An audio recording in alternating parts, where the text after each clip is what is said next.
All right, back at it again. Welcome back, family. Welcome back. Welcome back. It's another Monday, 5 o'clock. Thank you for tuning in to Parent Power Hour. We are back. We are happy that you are here. Once again, another important show, vital show with esteemed guests, as we like to say and like to do and like to promise. This one is very important. We're talking about special education. And of course, everything takes on an added weight, being that we are still in the midst of this COVID-19 crisis that's affecting our nation, our city, and indeed our world. But then that much more when we think about special education, its role in educating our children and the support. So we're very happy to be joined by quite a few colleagues today, folks today. Debra Brooks is Director of Special Education, Baltimore City. Louise Jones Smith, who's a Parent Response Unit member. Miss Denise Mabry, Parent Response Unit. And we love when we can have parents on, Miss Jessica Fauntleroy.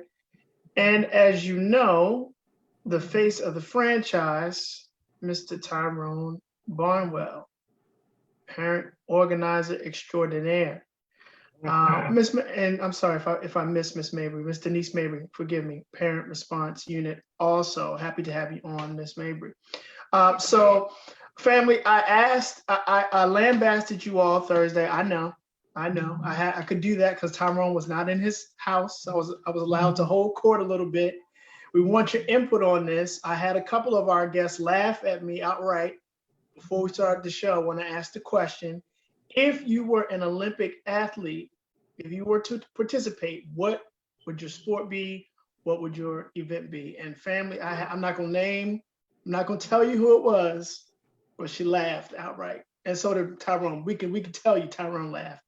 So, Miss Brooks, what event would you do if that Olympic dream came true?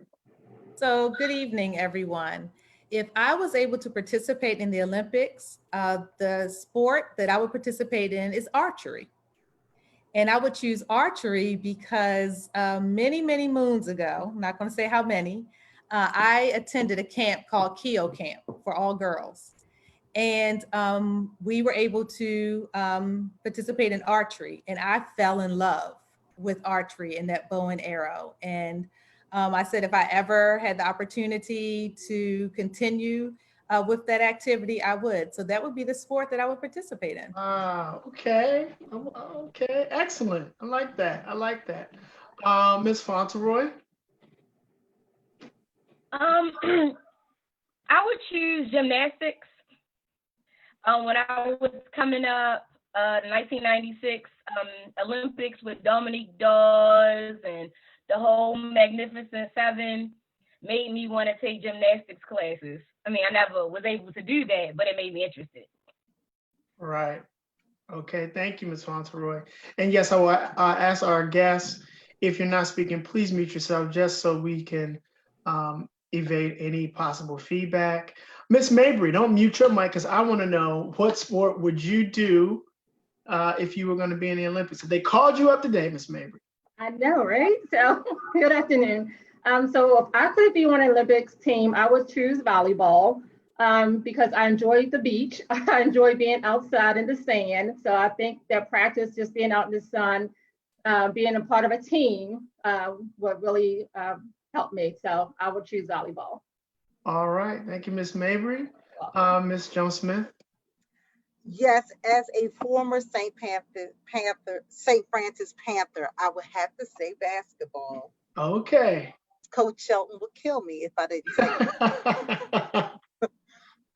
All right. I want to honor my coach for not just basketball, but also the time that he put into helping us develop to be wonderful young ladies and St. Francis staff as well. Wow, beautiful sentiment. I will go as the brother Tyrone is prepping all the feeds right now. So for me, I had to think about it. It would be the high dive. You know, the guys when they go up and then they do the somersaults and then, you know, they hit the water. Yeah, just a little bit of like a drop, bloop. You know, that is amazing. It's an amazing skill, which I do not do not possess.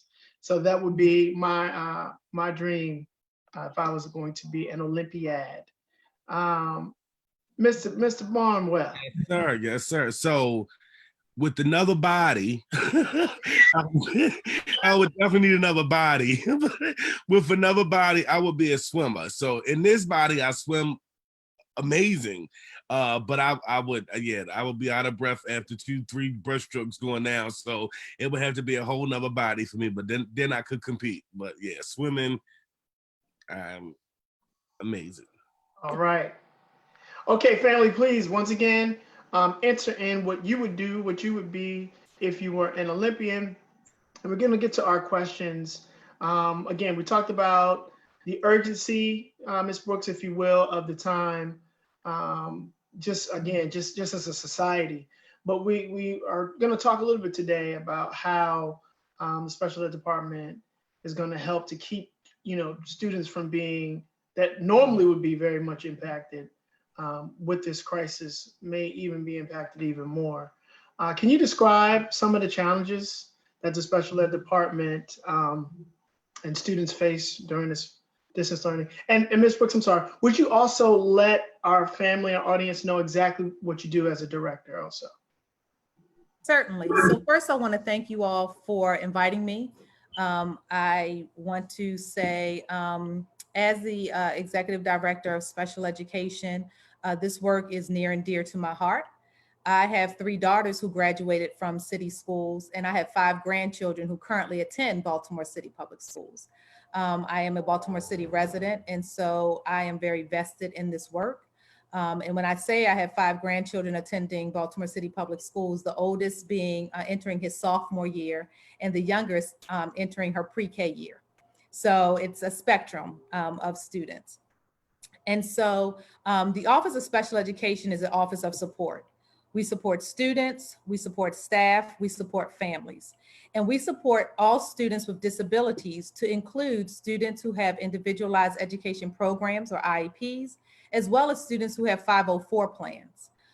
So all students with disabilities, we provide support via whether it's specially designed instruction as identified on their IEPs, or accommodation so that they can access their instruction via 504 plans. And so during this time of COVID, we have really tried to reimagine what education looks like for all of our students with disabilities, to ensure that we're still providing those appropriate supports as identified on their various plans via IEP plan or 504 plan. And so I think one of the questions that you asked was, can I describe a variety of challenges that our families and our students have faced? And I think the first challenge that I'm just going to speak on is the technology and access to the devices, to the internet for our students with disabilities. And when I say technology, some of it is actually, yes, the devices. We worked very closely with the Office of Technology to ensure that our students had access to devices. We worked very closely with the schools as the schools did device distribution. We also, the Office of Special Education, had multiple device distributions from our office, from central office, for additional students that were not able to get to their school buildings. We reached out to families as well as to schools to see if there were any students that still did not have those devices. But also for those students who, based upon their disability, it was just very difficult for them to be able to log on. And so providing that additional support via telephonically. So reaching out to them via by the telephone to be able to provide support instructionally with the work packets, and being able to support the parent and the student through those work packets. Also, a challenge was, again, supporting families, because for many of our families, and I can even speak for myself, there were times where I had to call on one of my daughters for just some technical support because I didn't know how to log on to a certain platform. but even being able to assist our families with logging on to those virtual platforms, or for instance, Google Classroom or Blackboard. And so we're going to talk a little bit, and Ms. Mabry and Ms. Jones-Smith are going to share what we're putting in place to support families around workshops on how to log on to those platforms so that they can feel more empowered in supporting their child, even with the logging on of that process. But even for our early learners and for those babies that were just entering school for pre-K, to be mindful of the screen time and what we were asking, and how to provide differentiated types of supports to be able to support the students so that they still have the rigor, but also those accommodations that they need to be able to access their instruction. So we know that providing virtual instruction for students with disabilities, depending upon what their disability is, could be very challenging. But working along with our families, with our related service providers, our social workers, we're reaching out to the families to see what additional supports they needed, and working with our special educators to see how we could provide additional supports to our families and to our students, because ultimately we want to make sure that all students have access to their instruction. Thank you, Ms. Brooks. Ms. Fauntleroy, as a parent, walk us through some of the things that you have had to deal with. And if you would be so kind as to kind of bring us back to when the schools first shut down, what kind of issues have been going on with your family regarding services? Yes, I have a freshman that receives special education services. Well, she's an upcoming sophomore now. And some of the challenges that we've had, they aren't necessarily due to like access to technology or things such as that. It has been I had to make a list because it's been a few. So about the ability to be independent. So like my child has been a child who needs a lot of assistance with like her executive functioning skills and her organizational skills. And so with COVID-19 just suddenly coming while you're in the middle of starting high school where you're expected to be independent, and she was already having challenges, being switched over to totally virtual learning, and where you're expected to know how to manage your time and complete your assignments and keep everything organized. That has been extremely challenging for me as a mother, seeing her struggle, seeing her have difficulties with it. The introduction of all digital learning, like she did Google Classroom for some classes before COVID came. But when everything changed, it was a lot for her to take on. And then she still had her meetings with her therapist, via online. It became a lot. Everything was just online, and it's overstimulation, too much screen time, even for a 15-year-old. And so that has been, my challenge. And so this summer, I've been talking to Dr. Brooks, anybody that I can talk to about how to make that transition more better for her this fall, because the stakes are even higher now, and the expectations are going to be different. And so I need her to be able to meet the challenges that she's up against this year, which is her sophomore year. So that is what it's been like for us thus far. Thank you, Ms. Fauntleroy. And I know that you are well aware that you're not alone, that there are so many students that have a variety of needs, and parents that are, struggling, especially in this time, to make sure that those needs are taken care of. And Ms. Brooks, I know it's been difficult for your office as well. If I can go to Ms. Mabry. Ms. Mabry, can you tell us your role with the Parent Response Unit? Hi, yes. So I'm the director over Parent Response Unit. So I ensure that any calls are received from parents are taken and that we respond to in a timely manner. Also work closely with our Partners for Success. We have an office where we support parents around parent workshops, and also support with CCAC, our Special Education Advisory Committee, to ensure that we have our monthly meetings for parents as well. So I do a lot of support around parents to make sure they have the supports and guidance they need to ensure their students are successful. Thank you, Ms. Mabry.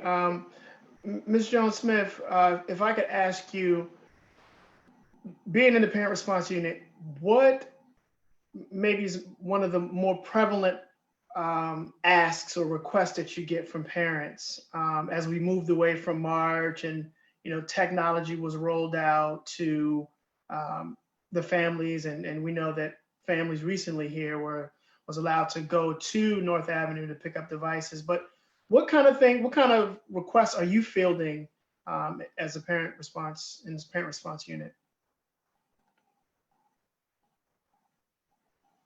You muted, Ms. Jones Smith. That's Sorry, okay. Happens all the time. Happens sorry, all the time. sorry about that.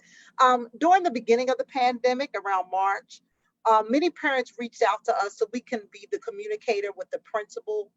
Some parents don't use their email regularly to communicate for things dealing with their children. They usually pick up the phone. So we did a lot of communication. We did a lot of things, I would say essential needs, helping parents get to meal sites. We also help parents get packets at first before the devices came out, make sure they had the school packets.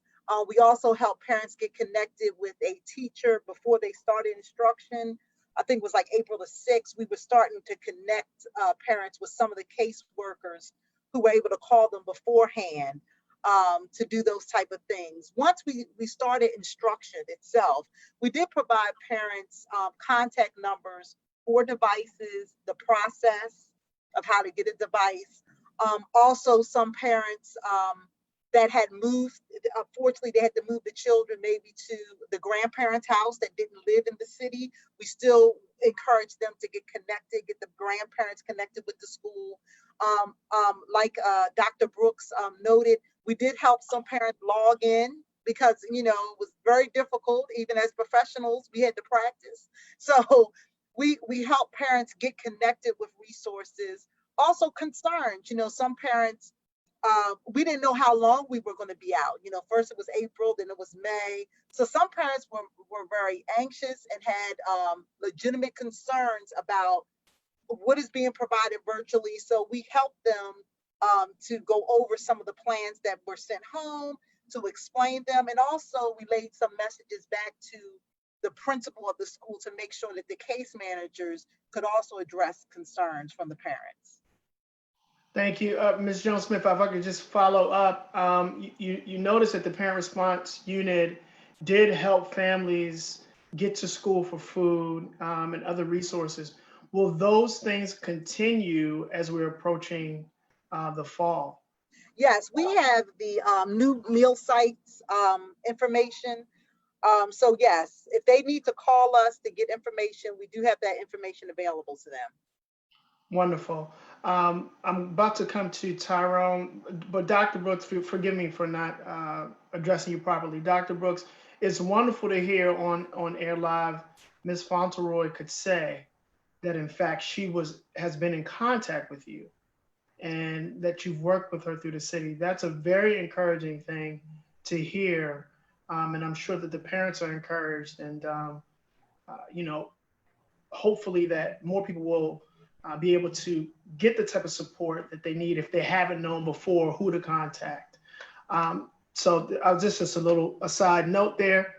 Tyrone, from the hotline, we have questions, comments, concerns from the family. So remind folks are on. We are booming in groups. Want to remind folks to please ask questions, send questions in. As y'all see, we have the director of special education. We have an extraordinary parent, Ms. Fauntleroy, on, who's been on with us before. We have the parent response unit director, and then just another member of the parent response unit. As always, we like to shout out our folks that's on, regulars, Octavia, Joanne, Nataki, we got Michael on, Luciano, Jean Glover, and it's a rack of other folks I cannot scroll all the way back up to get your names, but welcome. Send in your questions, your comments. One thing I do want to ask for the phone number to the unit, to the special, ask for the phone number to your unit Ms. Smith and Ms. Marbury so that we could post it and pin it on the chat. So folks can know we can put that out there. So if one of y'all can type that in the chat, I'll post it and we'll put that up so that it's there for you all. And I had something, I don't know why I lost it. I must have to go back to another group. But this time, William, they're catching on now, and our folks are answering the questions. We have some who said it would be a swimmer. My mother said she would have been a runner, and that would be interesting to see also if she was in the Olympic. But please share. Continue to share, folks, and welcome again to the other folks that are in our group. We have large crowd from DMV educators and other educators who are on. So yeah, y'all ask y'all questions again. I'm gonna go back to you, William. We do have the parent response number pinned now. So it's there. So that answers your question, Joanne. There's the number right there. And anybody else who's wondering, please share this live. And again, send your questions and your comments. Back to you. All right. No problem. Thank you, family. Thank y'all. Warms my heart that y'all are answering the opening question because we want to connect too. We know that you all have questions for the good people to come on the show, but we want to know about you as well. So thank you very much. Mama Barnwell with the running. That is interesting. That is interesting. Dr. Brooks, all jokes aside, now, as Ms. Jones-Smith alluded to, going online, cold turkey, so to speak, in March, April, May, June, most people were in a whirlwind. And I put myself at the top of the list. Many professionals in the education business teachers were as well, parents were as well. So, it was a trial by fire. So now that we're looking forward and we have learned, hopefully, from the mistakes of our past, what kind of things are you doing as a director to try to help, like really, really hone in on the practical steps of online learning? And the interesting thing is, being a former educator myself, is that what's good for the special ed student is usually good for the general ed students. So whatever you're going to say now that would help special ed students are going to help all of our students. So first, I want to say you're absolutely correct. What services, supports, accommodations, differentiated supports and instruction we provide for students with disabilities, you're absolutely correct, benefits all students. And so as we're moving forward into the beginning of the school year, what we have done is actually provided professional development specifically for both general educators as well as special educators, because we know that over 57% of our students with disabilities that have IEPs are receiving their services in the general education setting with their typical peers, as they should. I always say that in the real world, there is no self-contained McDonald's. There is no self-contained church, synagogue, or mosque. There is no self-contained Pop Warner or AAU. And I say that again because I have 4 grandsons that play sports. And because of that, we want to make sure that students are receiving their services in their least restrictive environment with their typical peers. And we know that children learn from each other. And so by them being able to access their instruction with their typical peers is what's best for them.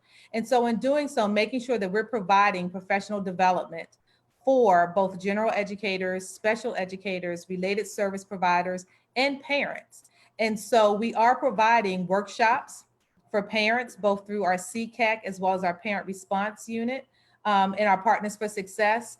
And so before this call ends, we will let you all know about those workshops and some of those dates and when our CCAC meeting is, because what we're going to do is actually use the first hour of the CCAC meeting to actually provide workshops. So the first workshop will actually be logging on to the platform, how to log on to that platform, what it looks like for an ELA lesson, English Language Arts lesson, what it looks like for a math lesson, choose a grade band. so that we can actually walk the parent through that and what it looks like to provide those accommodations and those accessibility tools to support students with disabilities.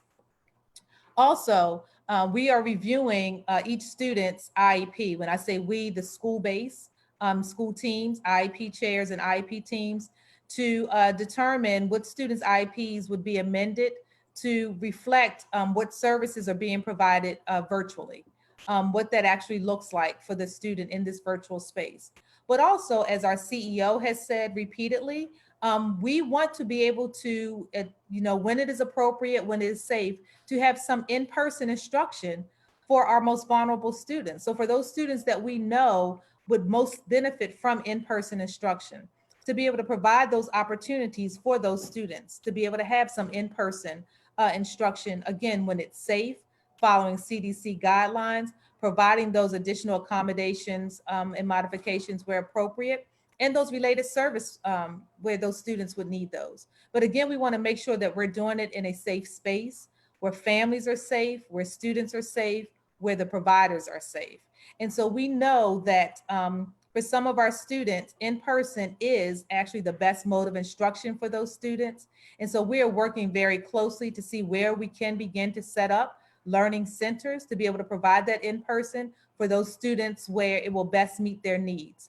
As well as we do know for some of our students, we have some students, depending upon their disability, that did actually well and said, we like the virtual because we liked being able to work at our own pace, to be able to move. We didn't have the distractions of those in the classroom. So really looking to hone in to meet the individual needs of the students, but making sure that we're providing those supports and the guidance for the staff that are supporting our students. Thank you, Dr. Brooks. Tyrone, I'll go to you in one moment. Dr. Brooks, just a quick follow-up. Do you know when those workshops will be coming available as we're nearing the start of school? Yes, and Ms. Mabry is going to provide that information right now. Okay, great. Ms. Mabry? Okay. Yeah, so for our Partners for Success, first kickoff meeting is a lunch and learn meeting, which will be held September the 16th from 11 to 12. And we will send out a flyer information on our Partners for Success page so the parents can get that link to join that meeting. And then we will have subsequent meetings in October and November and December for Partners for Success. And they're all during the day. And for parents who may not be able to make those sessions during the day, as Dr. Brooks indicated, that our CCAC meetings, we will also hold those meetings, and it will be done in the evenings, the second Tuesday of every month from 6 to 8 p.m. And it will be virtual for the first couple of months and give parents the option to come on in the evenings to get those lessons as well on how to utilize virtual platforms. So I'll make sure you guys have all the information for the upcoming meetings, but the first one, September the 16th, for Partners for Success. And our first CCAC meeting is the second Tuesday of September at 6 o'clock p.m. Thank you, Ms. Mabry. And if either of you all would mind typing that into the chat, that would be most useful to us. Thank you. Tyrone, you had a question from Yeah. the Once someone is asking, when will students receive their counseling, speech therapy, and occupational physical therapy during virtual learning? Is there a time set aside in student daily schedule for these activities? So yes, so one, the students will receive their related services to include, as you said, counseling. It may be identified on the IEP that they receive counseling either from a social worker or a school psychologist. They may also receive speech language services or OT, PT. And so although in the actual recovery plan, it shows where what their schedule looks like, the related service provider will reach out to the family to determine what's the best time, because there are some family members that say that they want to actually participate in that related service. So I know for a lot of our younger children, the parent actually wanted to participate in that speech language so that they could continue with those supports even later in the evening or over the weekend, so that they're continuing with what the actual speech language pathologist is actually doing. So yes, they will be identified, and the related service provider will reach out to the parent to say, this is the designated time that we will be actually providing this related service. So there may be, if a student's schedule has their regular set schedule, and then a related service provider and the family agree upon, well, from 9:30 to 10 o'clock on Mondays and Wednesdays are the time that's best for us to provide this service, then that agreed upon time is when that service will be provided. Okay, so you have that. And I'm trying to make sure I understand this other question. I know you already answered somebody else's question already in talking, so that was great. And then, okay, so the workshops that you all were talking about having during the CCAC meeting and doing it, did y'all come up with these ideas from parents' input already, or is this what you all just chose to do as workshops? So a lot of it was feedback from what we heard from the different town hall meetings from the CEO. Then I've sat and answered questions from the town hall meetings for both the parent town hall meetings, the staff town hall meetings, and then just in true transparency, being a grandparent of city school students and just knowing that there are some questions that may not have come up, but that we thought about as well. And then as other staff members, questions that have come in from the parent response unit. So we really use that data to inform our practice, how we're going to provide supports to families. And just as Miss Jessica has shared, when she reaches out to me, that also, and other families reach out to me, that helps me understand that if this one person is reaching out, there's other families as well that probably need the same information. And so that's how we develop our workshops for our families. Right. We also had parents reach out to our Partners for Success specialists to inquire about these trainings as well. Right, there you have it, folks. Continue.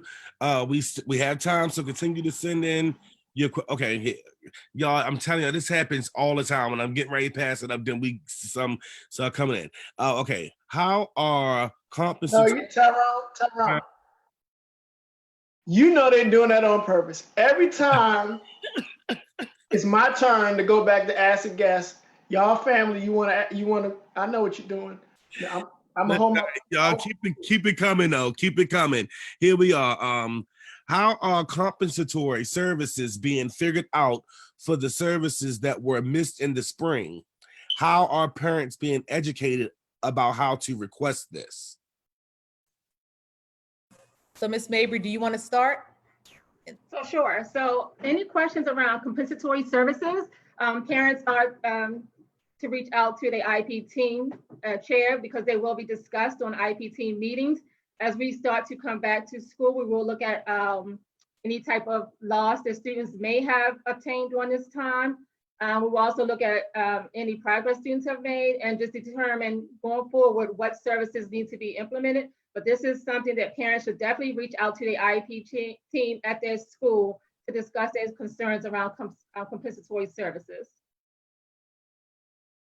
And then and the other part was that so should they also reach out to them on how parents are being educated about these requests? Because here we have someone who tried to reach out to them from the ending of last school year and over the summer and have gotten no response. So yeah, so then they should also reach out to our Partners for Success email address that I sent, or they can reach out to our parent response unit and we will support them directly. All right. So they can call their parent response unit number and we will support them directly. So there y'all go. Call the parent response number if you've reached out to your team already and you have not gotten a response. Please call the parent response number, which is again pinned in our comments at the bottom of our screen, so you can get the number from right there. And there's also an email address if you are one that email and responds by email. So all right. Can I just add one thing? I'm sorry. I do want to add that also, if a parent has not received any response from their school from the middle or end of June through now, I do want to flag that IEP chairs are not a 12-month position. And so that may be one reason why they had not gotten any information back. But IEP chairs will be returning just as the special educators and other staff on Wednesday. And so if you have not heard back from your IEP chair or from staff within the school building, you may hear back beginning Wednesday when staff returns. So again, please do reach out to Parent Response Unit, but I also wanted to share that those positions aren't 12 months, so they're not in the school building or working during the summertime. Okay. And Ms. Liz, I will say, Ms. Liz might have missed this. She asked a question I'm going to ask you. I'm going to tell you, Ms. Debra, you did speak about this, but just so that she'll know, I'll ask you to just share a little bit about this again. She's asking, is there serious consideration of having students with an IEP come back to school before it is safe to have all students come back? I know that I am not alone in having a student who cannot learn effectively in the virtual format. So Ms. Liz, thank you again for asking that question, and you are absolutely correct. So we are working to look at what in-person opportunities we can provide for some of our vulnerable students. And I say vulnerable because there are some students, both students with disabilities as well as some of our general education students who really need that in-person instruction. And so when it is safe and appropriate, we are looking at groups of students, cohorts of students that we could bring back, students with disabilities, some of our English language learners, some of our early learners, and some other students that are just at risk that we know learn best in person. So thank you for asking that question and having me repeat that again. And all right, I know this is most about special ed and vulnerable students. Oh, this is vulnerable students too. But is there thoughts about how will homeless students be handled during this time, and those who need to be fed, and those who face other vulnerabilities? So yes, so when I say vulnerable students, I am including our students who are homeless, because we also want to make sure that we are engaging all of our students here in city schools. So again, when it is safe, that is also a cohort of students that we are looking at for in-person, so that we are making sure we're engaging them in instruction and also providing for their whole needs as we provide student wholeness for all students. And are these opportunities happening before October the 16th? So we're working very closely right now with staff. There is not an actual date, but as we get additional information, that information will be shared from city schools. But we are working to look at what students can be identified, how we can provide them. And we also want to just make sure that we keep everyone safe.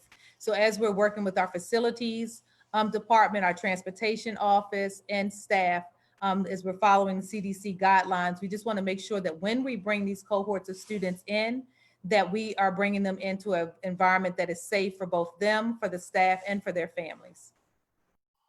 Okay, there you go. That's All it. right. Send them in. We still got a little more time. Wait a minute.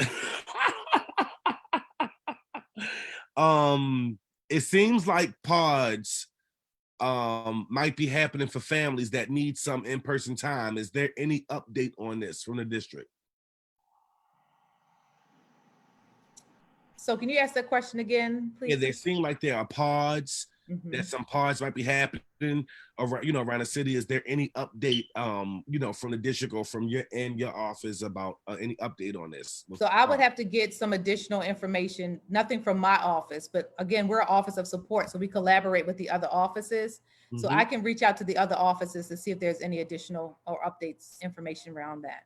Okay, and y'all know, family that's in, y'all know any information that they do send us back, we put it out there and share with y'all. So as we learn that information, we will definitely put that information out there for you all. Okay, now if you come back to me, then I'll go to the rest. Go, William, because it's a bunch of the same kind of questions being asked, so I have to sort through them. Right, and it's wonderful that you all are asking and are able to talk to Dr. Brooks and Ms. Mabry and Ms. Jones-Smith directly with your questions. I was gonna crack a joke, but Tyrone, I don't even have time because the last couple moments, we're taking about really wonderful questions. Ms. Fauntleroy, I'm gonna ask you, instead of my joke, I'm gonna ask you this. You mentioned some of the struggles that you went through with your daughter. How did you settle in? What ended up working for you and her? Probably at the end of the year. To be honest, we never settled in. So we've been having struggle this whole time. And we also did summer school, and that was a struggle as well. So honestly, I'm still searching for what's going to work for us. And I'm thankful that Dr. Brooks has been somebody that I email regularly, even before COVID, even before my daughter got high school. When she was in middle school, I was emailing. So I know I'm hopeful that with city schools and with our outside doctors and things like that, that we'll come to a place where we can get the correct strategies for this to work for her. So I'm preparing like I'm going back to school. So I'm talking to the doctor, the psychologist, to this person for how we can do this well. Because last year it was horrible for me last semester. So you yourself are going to take some steps for yourself in order to help your daughter. Yes, that's what I did last quarter too. So I mean, because at the end of the day, she's my daughter, and of course, I trust that the district is going to do the best that they can do, but I'm still her mother, and this is still her sophomore year of high school, and I want her to win. So I know that it's going to take a lot on me to be able to do it, because I can't depend on them to have the same love and dedication to her that I do. So I'm going to do what I'm taking her to work on days with me. I'm getting people at my job to help. I'm doing anything and everything that I can outside of sending her into a school building if they even have them that can open, because I'm not going to send her in one. Even though that probably would be best for her, I care about her health, so I'm not going to do that. But yes, it's been extremely challenging. And I have 2 other children that are doing a virtual learning as well. So. Thank you, Ms. Fauntleroy, for that. And, hopefully parents, if they aren't, can follow in your footsteps or saddle alongside of you to prepare themselves. And we all have to have as much preparation going into the fall.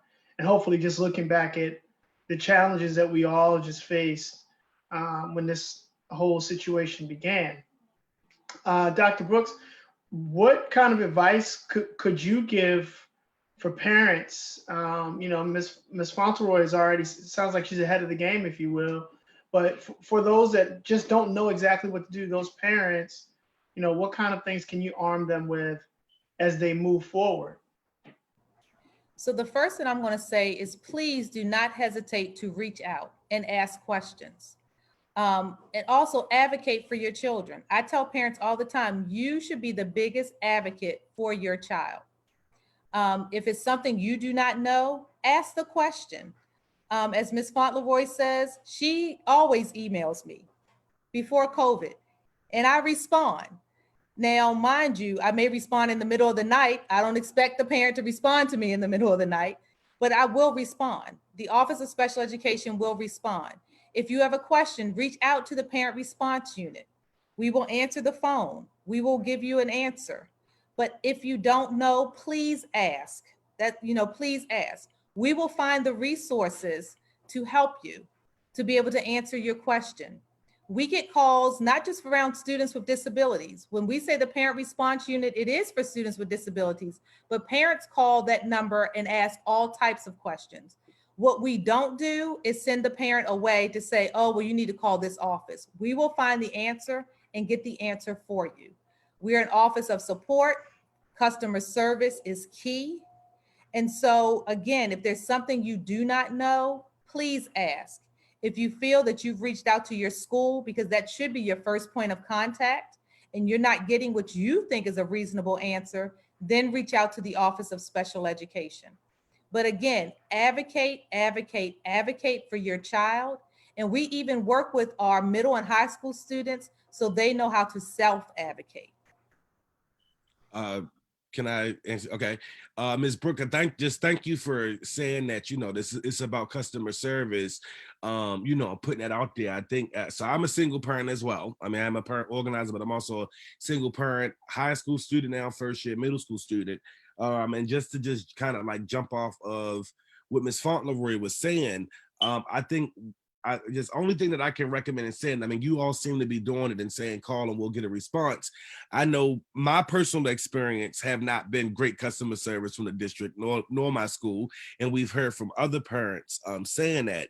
But I just think moving forward and in those times, just like Ms. Fauntleroy is doing, setting up many of people to be able to help out. I think we all have to do that and just ask for full transparency from the district, and those who are in the position so that we know how to move forward, where else we can get help from, because we can't expect everything to be on you all. And we do have to, so parents, I'm kind of like talking to you all as I'm talking about me, make sure that we step up, right? And like put in our work. It's going to be hard, but we can't expect everything from them. But I think if they do their part with being transparent and letting us know everything that's going on as soon as possible. Like I had a big issue the ending of last year. Okay, we're going to open up now. And I really feel like the district knew they weren't going to open up, and they just kind of teeter-tottered with it, just like now.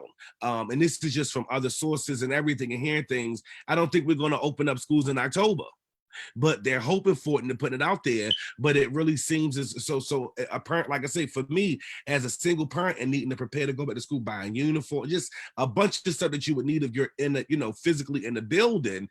If brick and mortar is put back in place, like to tell me that October is the date and I start preparing for that, and then to get to week before October, you're like, no, we're going to hold off like other districts are, you know what I mean? Like now it just pushes you off. So I think just it is like really important for everybody, to be open, transparent, and like to put the information out there as soon as possible.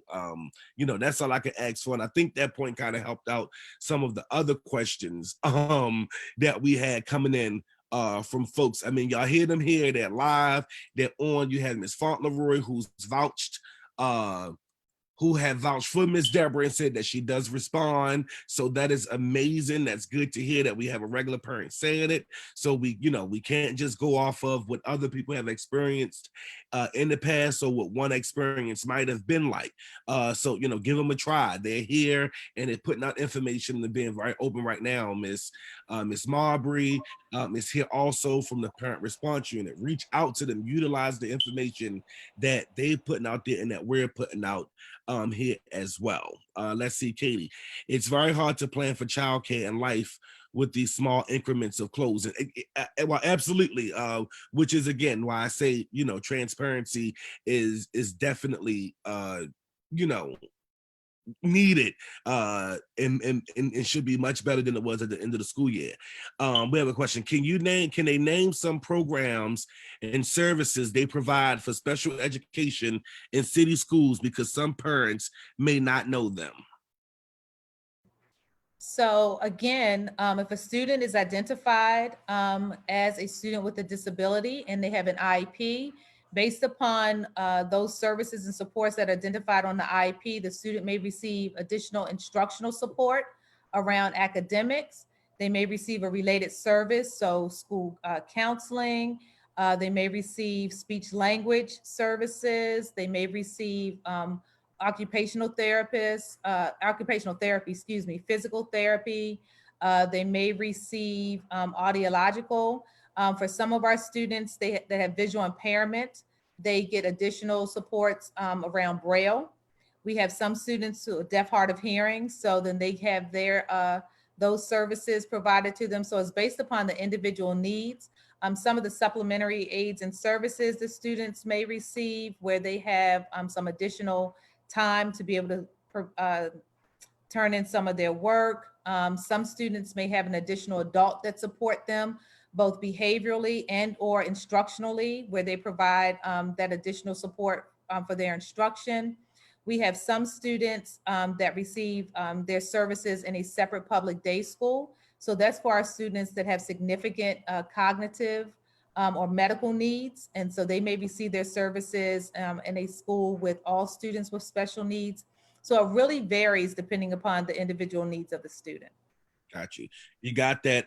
This is it's so much, but it's like around the same stuff. I know it was mentioned that I think, and I believe it was also I don't know if it was Miss Debra or Jessica or Miss Faulkner. Somebody said that we have to be advocates for our students, which our children, which is absolutely it. So some questions I see parents, you can email me at Tyrone@tdpbaltimore.org.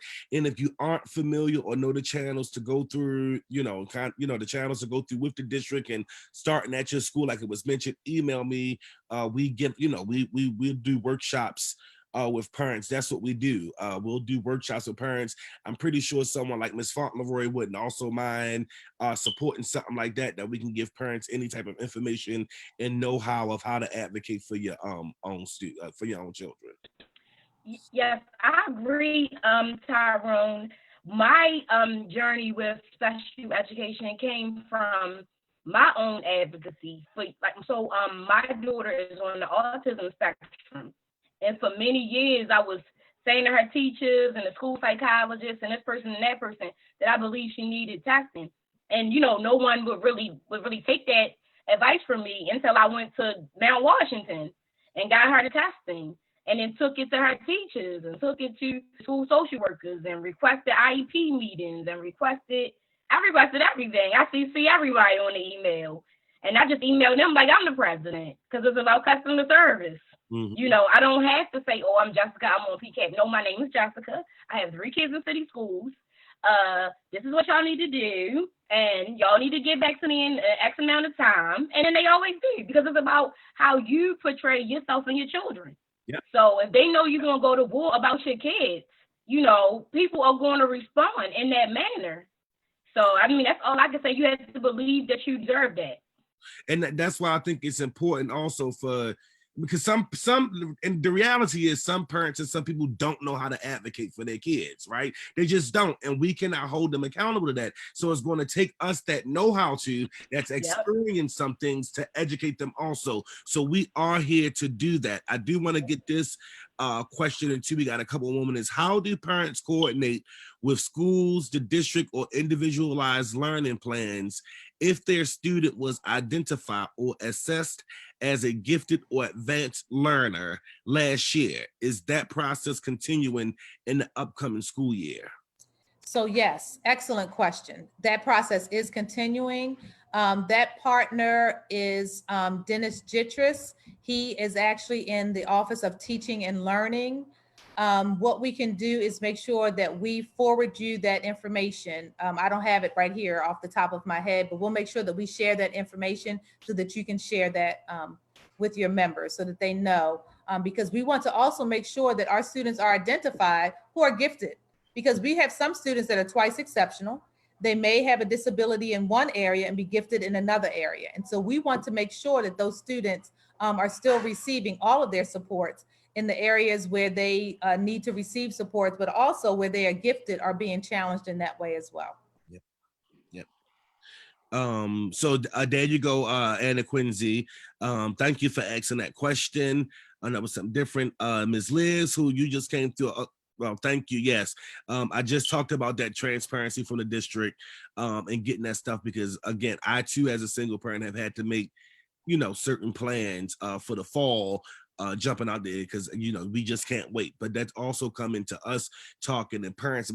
There's also a way for parents to help each other. I will share, like, we're trying to, and maybe you all can help us out with this from the parent response unit, where maybe we can, as a team with the district and parents, talk to administrators at their individual schools, where maybe schools can create a space for parents to connect.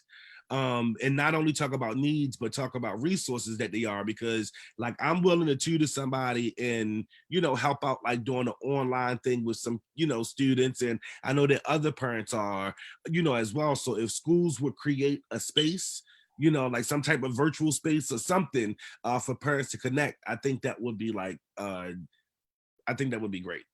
So yeah, wanted to put that out there. And that's it for me, y'all. Anything else, we'll respond to y'all as we go, because It's a bunch of stuff.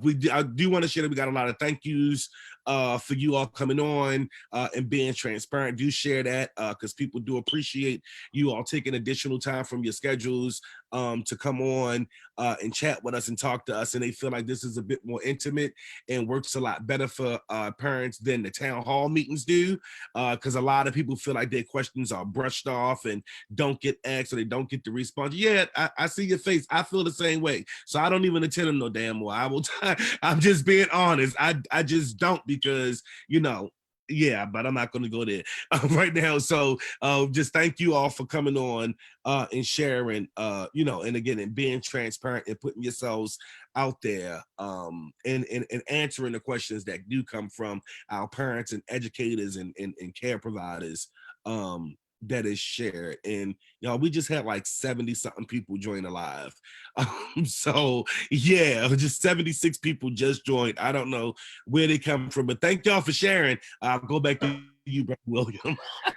Yeah, just a final question, and Dr. Brooks, you may have already answered this, but how can the students with special needs access services right now, right in this moment?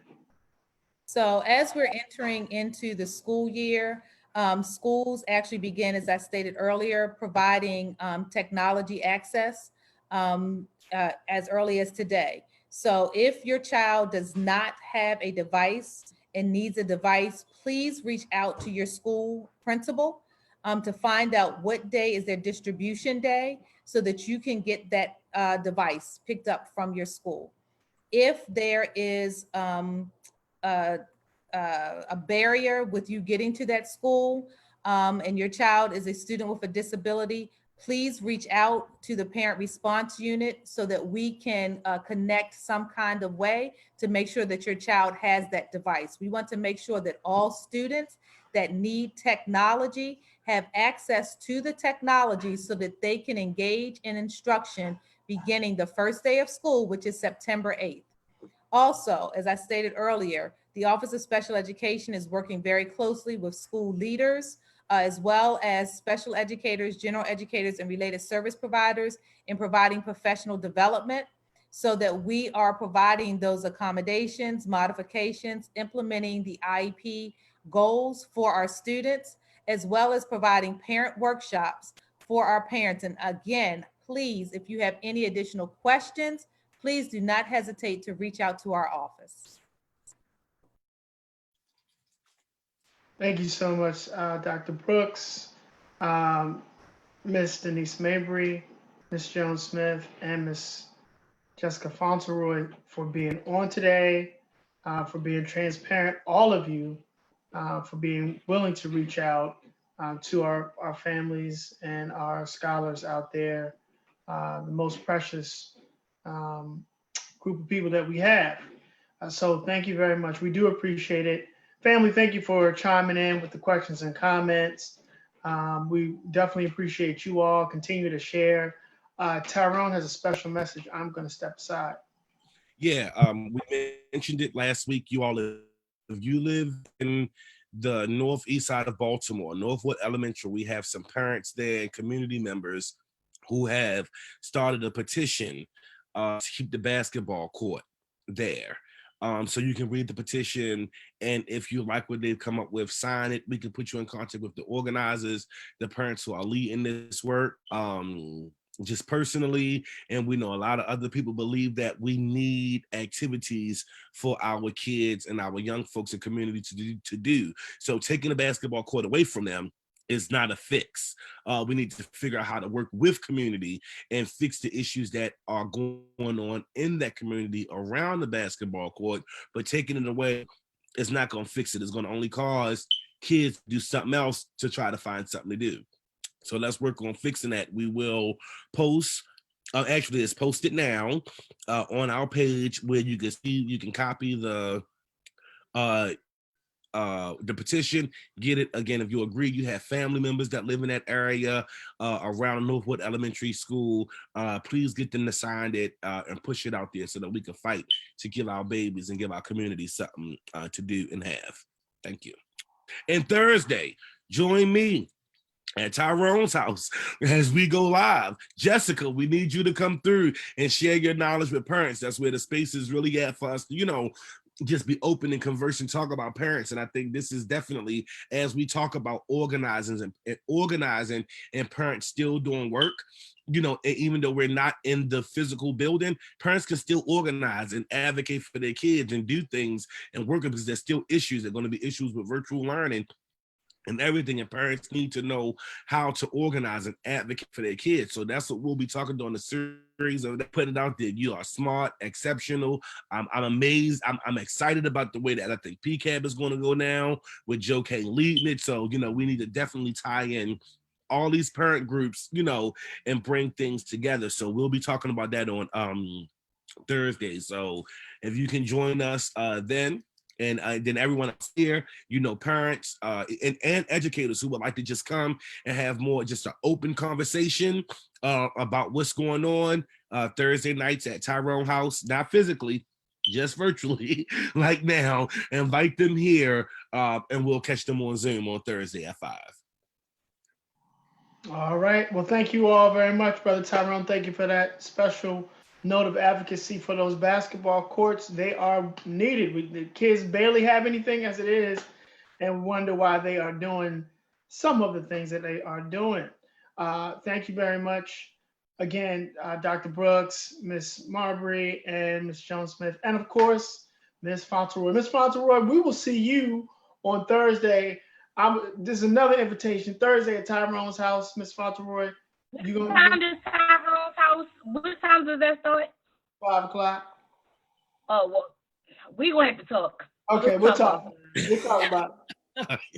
Thank you, family. It is 6 o'clock. Enjoy yourselves. Enjoy your family. Stay safe. This thing is not over, y'all. School board meeting tomorrow at 6 o'clock, y'all. I'm sorry. School board meeting is tomorrow at 6 o'clock. Pay attention. You'll learn stuff and sending your testimonies and all that stuff like that by 3 o'clock. All that good stuff. Y'all know how I go. But yeah, school board meeting tomorrow at 6. See y'all, family.